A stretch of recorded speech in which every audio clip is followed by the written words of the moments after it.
प्यारे बच्चों अस्सलाम वालेकुम। आज हमारा टॉपिक जो है exercise 7.1 question number 4। Show that the diagonals of a square are equal and bisects each other at the right angle. Show that the diagonals of a square, show करने हैं the diagonals of a square are equal. First of all we should prove that the diagonals of a square are equal and bisects each other, और ये bisect कर रहे हैं each other at the right angle, ये right angle पे bisect कर रहे हैं। तो अब हमें क्या दिखाना है? फर्स्ट ऑफ ऑल मैं लिखूंगा गिवन ही हमारे पास क्या है, गिवन है A B C D is a square. A B C D हमारे पास एक स्क्वायर है। A C and B D और द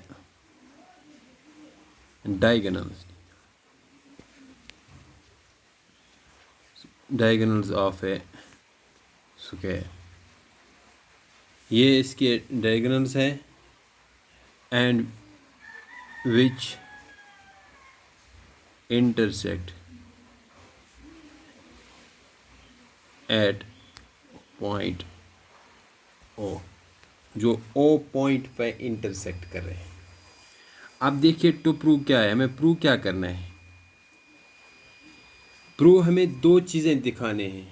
क्या A C is A C equal to B D और द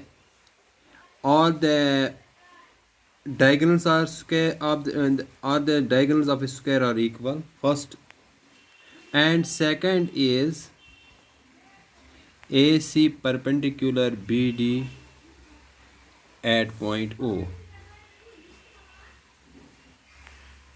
AC जो है परपेंडिकुलर है BD पर। क्या AC परपेंडिकुलर BD पर है? यस, एट पॉइंट O पर। ये हमें प्रूव करना है। तो प्रूफ में हम क्या लिखेंगे? First of all we have two triangles here. First in triangles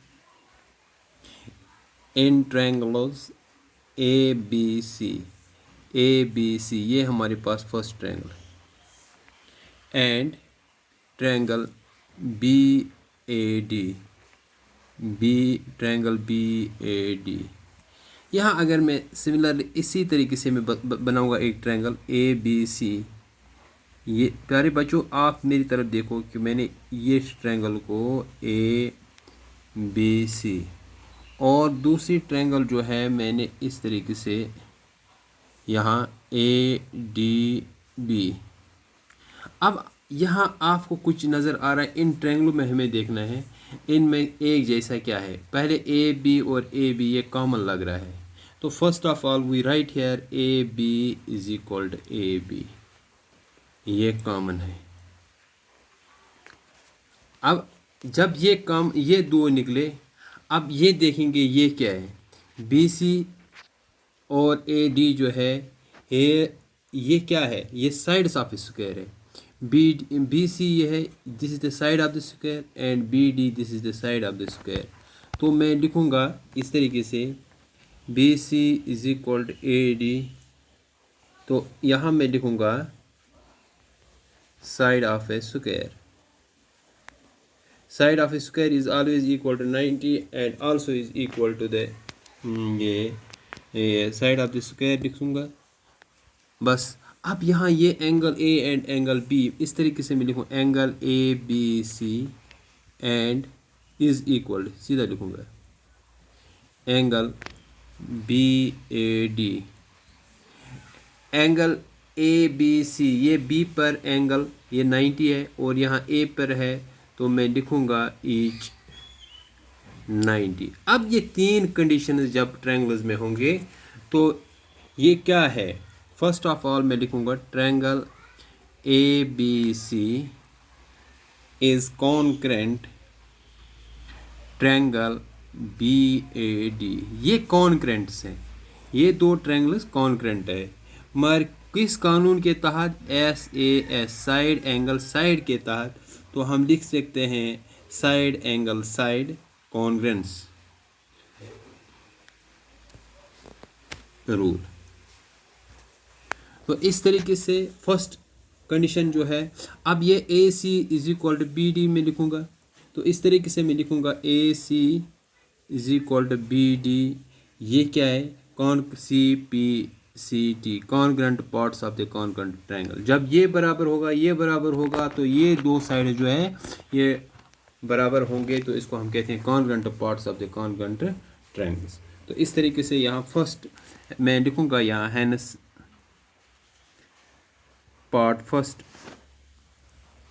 is proved. तो अब क्वेश्चन के दूसरा पहलू देखेंगे। इन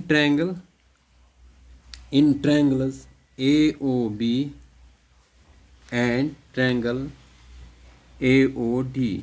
देखो यहाँ ए ओ बी, अब प्यारे बच्चों यहाँ ए ओ बी इस ट्रायंगल को इस तरीके से बनाएं, तो यहाँ ए ओ बी और दूसरा क्या है ए ओ डी, ये दो ट्रायंगल हैं यहाँ जो मैं यहाँ कंसीडर कर रहा हूँ, ये ट्रायंगल और इस ट्रायंगल को।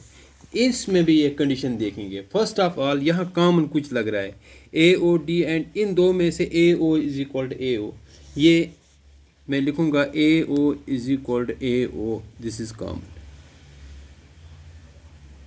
ये दोनों ट्रायंगलों में बेस एक जैसी है, इसी तरीके से मैं इसको कहूँगा दिस इज कॉमन। अब मैं लिख रहा हूँ A B is equal to A D, A B is equal to A D, ये this is the side of the square.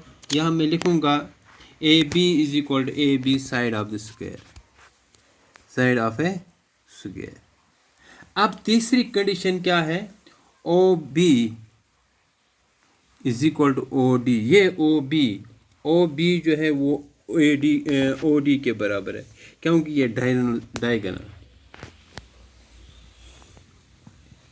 Diagonals of a square bisects each other. बस ये तीनों हालतें हैं। तो अब मैं लिख सकता हूँ triangle A O B is concurrent triangle A O D. ये दो ट्रायंगल जो है ये कॉन्करेंट है, मगर ये कौन सा है, S S S कॉन्ग्रेंसी, congruence, S S S congruence, तो मैं लिख सकता हूँ। अब यहाँ जो है ये साइड भी आया, ये साइड ये भी आया और ये भी आया। अब ये लिख सकता हूँ O A is equal to O D. यहाँ मैं लिख सकता हूँ O A is equal to O D, O B is equal to O D. ये कंडीशन जब है तो इसको हम लिख सकते हैं C P C T, C P C T. तो यहाँ तक हमारे पास ये हो गया। अब देखो बट यहाँ मैं लिखूँगा triangle A O B plus triangle A O D is equal to 180 degree. इस तरीके से जब मैं ये लिखूँगा, मैं लिखूँगा therefore triangle A O B is equal to angle A O D is equal to each 90 है। ये तब का ये अगर ये दो 180 के तो ये एक और ये एक किसके बराबर, 90 के बराबर होगा। तो अब ये 90 को बराबर है तो हम लिख सकते हैं ओ ए जो है वो परपेंडिकुलर है बी डी पर, और इस तरीके से भी हम लिख सकते हैं ए सी जो है वो परपेंडिकुलर बी डी पर। प्यारे बच्चों यहाँ आपको एक कन्फ्यूजन है, यहाँ मैंने लिखा है O A is equal to O A is equal to O D, O B is equal to O D, ये सी बी सी टी हमने लिखा है। अब यहाँ देखना एंगल ए ओ बी, देखो एंगल ए ओ, ये angle A O B plus angle A O D, ये एंगल, ये दोनों जो है यहाँ जो यहाँ से यहाँ तक लाइन है ये 180, यहाँ के sum of this is equal to 180। तो अब यहाँ दिस इज हाफ ए, मैं इस तरीके से लिख सकता हूँ A O D is equal to B O D, it is equal to 90। जब ये 90 होगा तब it means this is a right angle triangle, angle A O is equal to B. तो ये शो कर रहा है कि ये परपेंडिकुलर है इस पर, ये परपेंडिकुलर ए सी जो है, ये ए सी जो है ये परपेंडिकुलर है किस पर, बी डी पर। Thanks, hence proved. मुझे उम्मीद है कि यहाँ तक आपको समझ आया होगा।